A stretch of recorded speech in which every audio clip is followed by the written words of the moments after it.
राधा वल्लभ श्री हरिवंश श्री वृंदावन श्री वनचंद।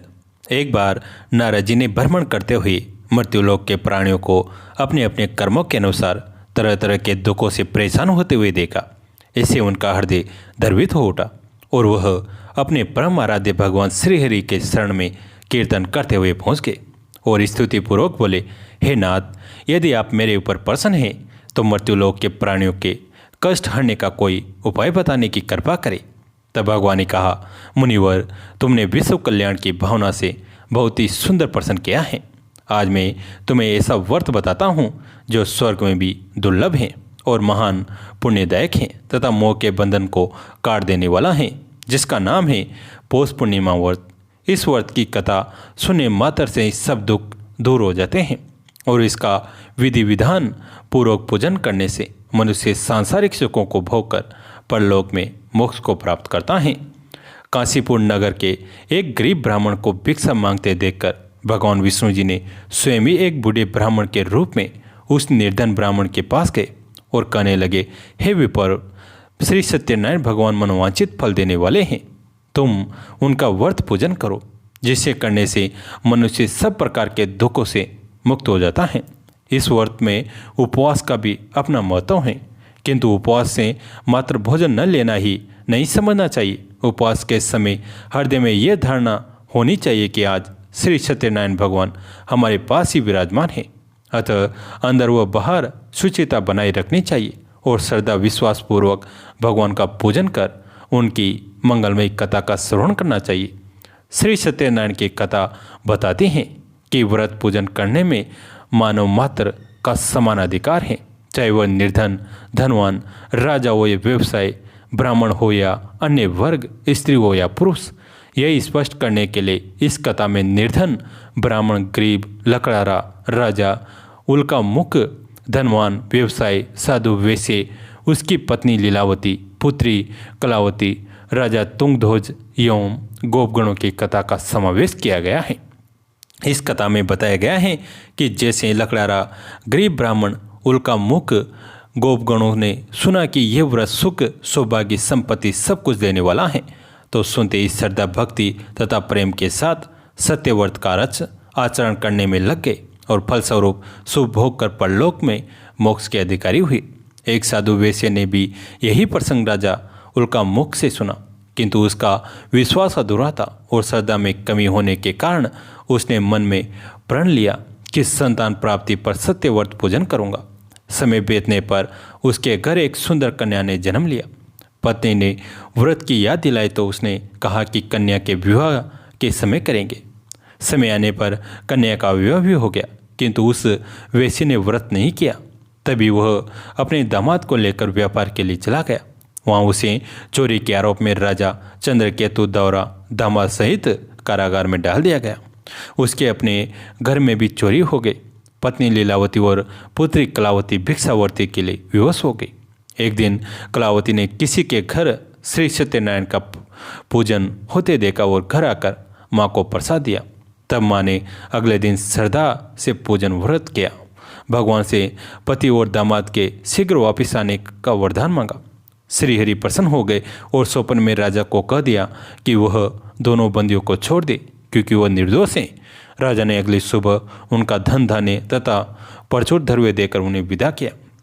घर आकर पूर्णिमा और संक्रांति को सत्यव्रत का जीवन भर आयोजन करता रहा।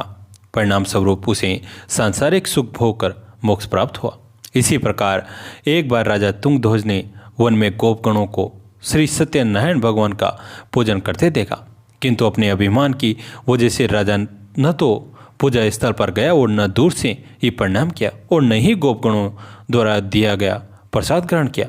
परिणाम यह हुआ कि राजा के पुत्र, धन धान्य, अश्व गजादि सब नष्ट हो गए।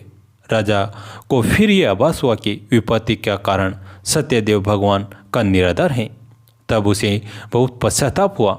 वह तुरंत वन में गया और गोपगणों को बुलाकर उनसे सत्यनारायण भगवान की पूजा विधि पूछी और बाद में पूजा भी की। फिर उसने उनसे ही प्रसाद ग्रहण किया तथा घर आ गया। उसने देखा कि विपत्ति टल गई और उसकी सारी संपत्ति तथा जन सुरक्षित हो गए। राजा प्रसन्नता से भर गया और अपना सर्वस्व भगवान को अर्पित कर दिया। महात्मा हरिदास जी फुलिया के पास ही पुण्य सलीला माँ जाह्नवी के किनारे पर एक गुफा बनाकर उसमें रहते थे। उनकी ख्याति दूर दूर तक फैल गई थी। नित्य प्रति वहाँ सैकड़ों आदमी इनके दर्शन के लिए तथा गंगा स्नान के निमित्त इनके आश्रम के निकट आया करते थे। जो भी मनुष्य इनकी गुफा के समीप जाता उसके शरीर में एक प्रकार की खुजली होने लगती। लोगों को इसका कुछ भी कारण मालूम न हो सका। उस स्थान में पहुंचने पर चित्त में शांति तो सभी के होती, किंतु वे खुजली से घबरा जाते। लोग इस विषय में भांति भांति के अनुमान लगाने लगे। होते होते बात सर्वत्र फैल गई। बहुत से चिकित्सकों ने वहाँ की जलवायु का निदान किया। अंत में सभी ने कहा कि यहाँ कोई जरूर महाविस्तारी सर्प रहता है। न जाने कैसे हरिदास जी अभी तक बचे हुए हैं। श्वास से ही मनुष्य की मृत्यु हो सकती है। वह कहीं बहुत भीतर रहकर श्वास लेता है। उसी का इतना असर है कि लोगों के शरीर में जलन होने लगती है। यदि वह बाहर निकलकर जोरों से फुंकार करे तो उसकी फुंकार से मनुष्य बच नहीं सकता। हरिदास जी इस स्थान को शीघ्र ही छोड़कर कहीं अन्यत्र रहने लगे, नहीं तो प्राणों का भय है। चिकित्सकों की सहमति सुनकर सभी ने हरिदास जी से आग्रहपूर्वक प्रार्थना की कि आप इस स्थान को अवश्य ही छोड़ दें। आप तो महात्मा हैं, आपको चाहे कष्ट न भी हो, किंतु और लोगों के आपके यहाँ रहने से बड़ा भारी कष्ट होगा। दर्शनार्थी आए बिना रहेंगे नहीं और यहाँ आने वाले सभी को शारीरिक कष्ट होता है।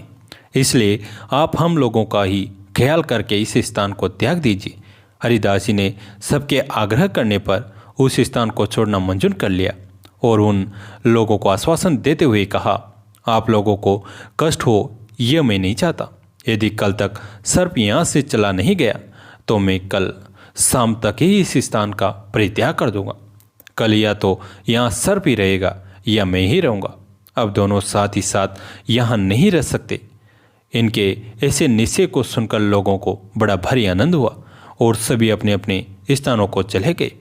दूसरे दिन बहुत से भक्त एकत्रित होकर हरिदास जी के समीप श्री कृष्ण कीर्तन कर रहे थे कि उसी समय सब लोगों को उस अंधेरे स्थान में बड़ा भारी प्रकाश सा मालूम पड़ा।